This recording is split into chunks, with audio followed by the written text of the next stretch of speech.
Hey everybody, Mr. Cameron here to show you a game called Overhand Throwing Golf. Overhand Throwing Golf. In this game, you're going to need just a couple of pieces of equipment. You're going to need some kind of ball to throw. Right now, I have a football, but if you don't have a football or you want to throw a different kind of ball, that's totally up to you. You're going to need some kind of ball. So you can throw a tennis ball, you could throw a football, you could throw even like a small basketball or something, but you're going to want to use an overhand throwing motion, so something that you can hold in one hand to make that overhand throw. All right? The other thing that you're going to need is one target.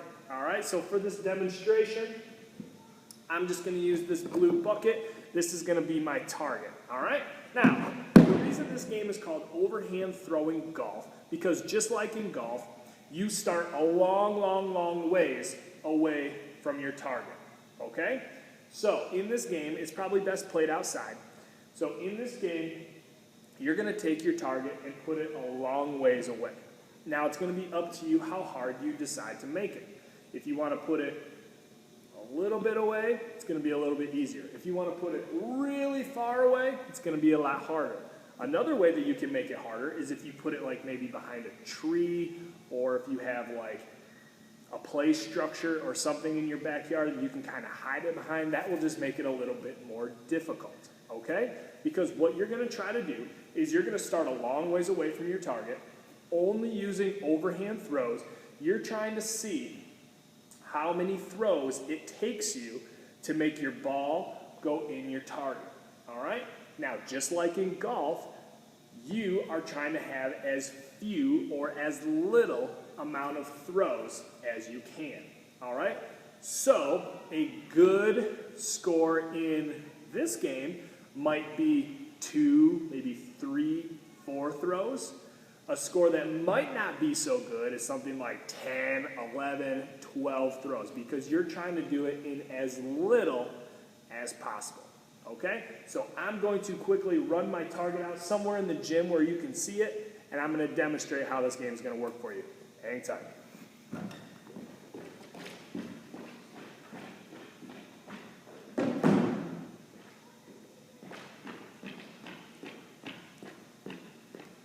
Okay, so hopefully you can see my target way out there in the gym floor. I put it quite a ways away so you can kind of see how this game works. Now, what you're going to do to start is you're going to start at some kind of starting point or landmark that you have set up.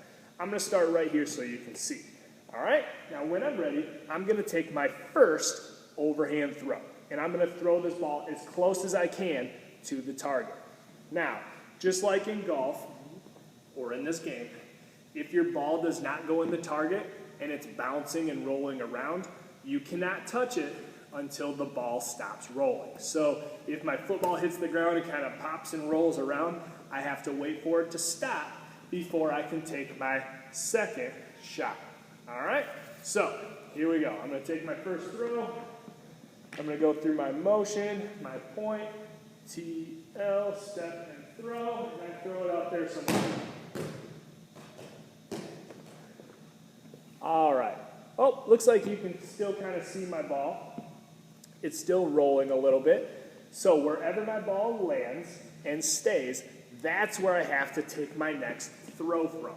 So I'm going to go back there in just a second, but when I pick up my ball, I can't run with it. I have to stay right where I am, do my next throw, and I'm trying to see if my ball goes in my target. Now, I have already taken one throw, so when I go back there, I'm going to take my second throw.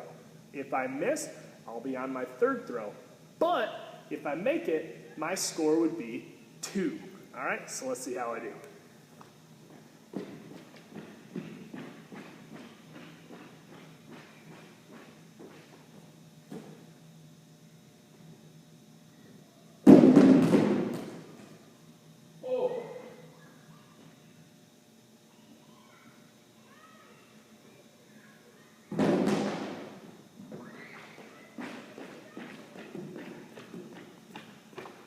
Okay, I don't know if you could see exactly what happened back there, but on my second throw, my ball hit the side of my target and popped out.